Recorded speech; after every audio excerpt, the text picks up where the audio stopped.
एक मर्द को कोई लिपस्टिक लगाते हुए, नेल पेंट लगाते हुए और लड़की का ड्रेस पहनते हुए अगर एक महिला का साड़ी पहनते हुए देखे तो कहीं ना कहीं घृणा अपने आप आती है। जिस घृण नज़रों से हमें हमेशा हमारा समाज देखा करता था, उसमें हमारे माँ बाप भी थे, हमारे भाई बहन भी थे, हमारे रिश्तेदार भी थे, वो सभी लोग हमें देखते थे। बदल गया है समाज का जो दृष्टिकोण है वो हमारे लिए बदल गया है, लेकिन हमारे कुछ समाज के ठेकेदार, धर्म के ठेकेदारों ने हमें हमेशा अल्पसंख्यक में हमारी गिनती की और हम लोग अल्पसंख्यक बने रहे। यही हमारे हिंदू समाज की एक असली तस्वीर है कि एक हिंदू का बच्चा भीख मांग रहा है, उसे किसी मंदिर में जाने की अनुमति नहीं है, किसी साधुओं से मिलने की अनुमति नहीं, क्योंकि वो सबसे अलग है।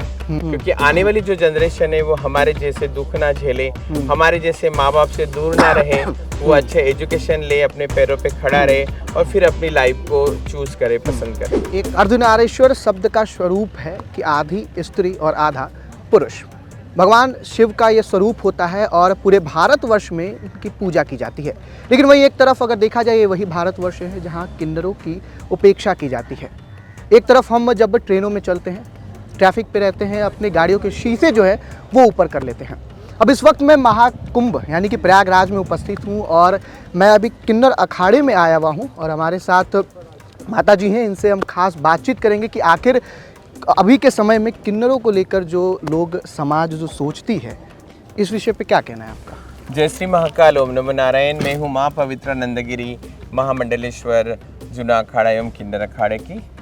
और बहुत अच्छा लग रहा है कि जिस रास्ते से हम चलते थे वहाँ हमारे लिए गाड़ियों के कांच बंद होते थे, रास्ते बंद होते थे, लेकिन 2015 के बाद कहीं ना कहीं पूरा हमारा किन्नर समाज का जो सिनारो है वो बिल्कुल बदल गया है। समाज का जो दृष्टिकोण है वो हमारे लिए बदल गया है।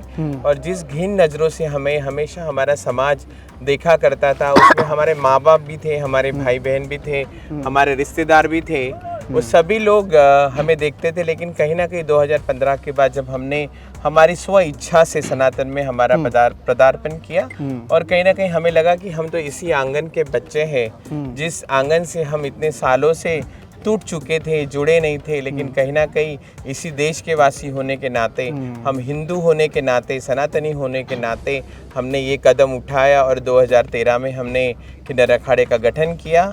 उसके बाद हमने धीरे धीरे पूरे समाज से लड़ना शुरू किया और ज़्यादा, लेकिन बचपन से तो लड़ ही रहे थे। सनातन में एक अपनी महत्ता रही है, अपनी एक पहचान रही है किन्नरों को। उसके बाद भी समाज जो कि भारतवर्ष में सनातनी लोग होने का गर्व कहते हैं, गर्व महसूस करते हैं, सनातन होने को लेकर लोग कहते हैं, उसके बाद भी किन्नरों की उपेक्षा लोग क्यों करते हैं?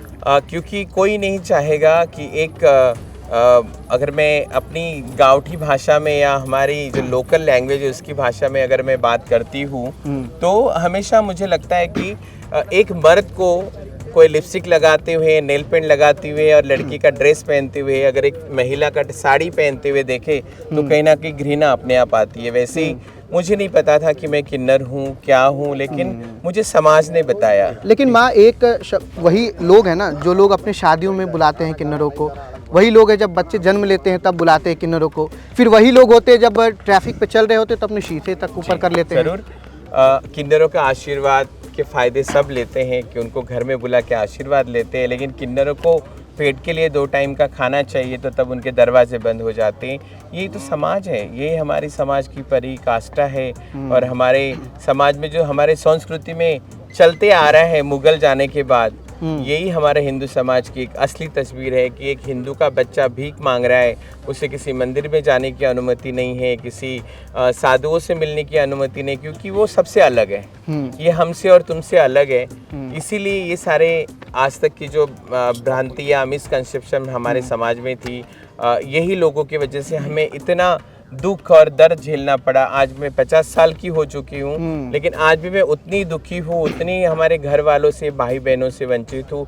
लेकिन कहीं ना कहीं जब हम हमारे कदम घर से बाहर आए और भगवान के नसीब में था और भगवान ने हमें बहुत अच्छा बनाया, तो ये हमें टाइम मिला, मौका मिला कि हम सनातन में फिर से आए और हमने हमारा झंडा ऊंचा किया। आप देख रहे हैं हमारा ध्वजा लहरा रहा है। आज हमारा 14वां अखाड़ा है ये।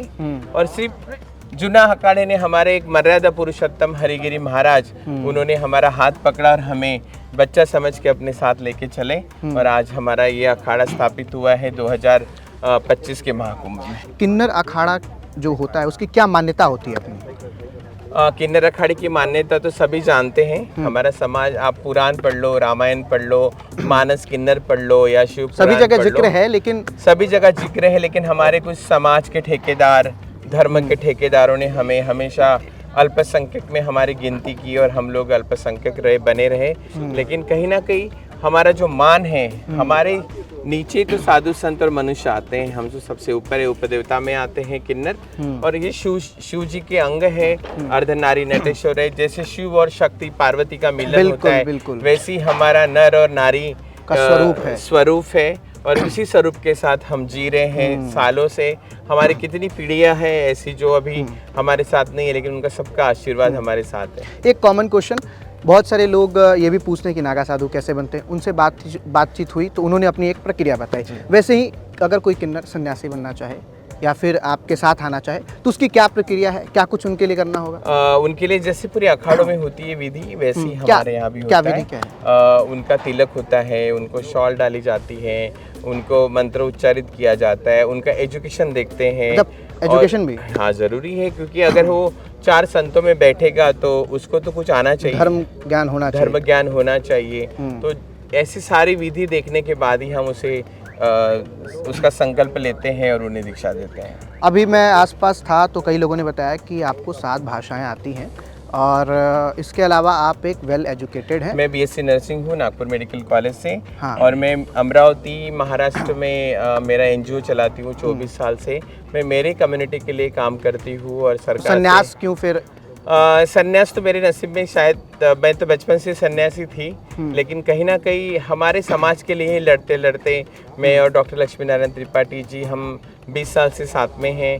और कहीं ना कहीं आज वो एक हमें ज़रूरत पड़ी, क्योंकि आने वाली जो जनरेशन है वो हमारे जैसे दुख ना झेले, हमारे जैसे माँ बाप से दूर ना रहे, वो अच्छे एजुकेशन ले, अपने पैरों पे खड़ा रहे और फिर अपनी लाइफ को चूज करे, पसंद करें। एक कटु सत्य है, मैं पूछूंगा, आप गुस्सा मत करिएगा।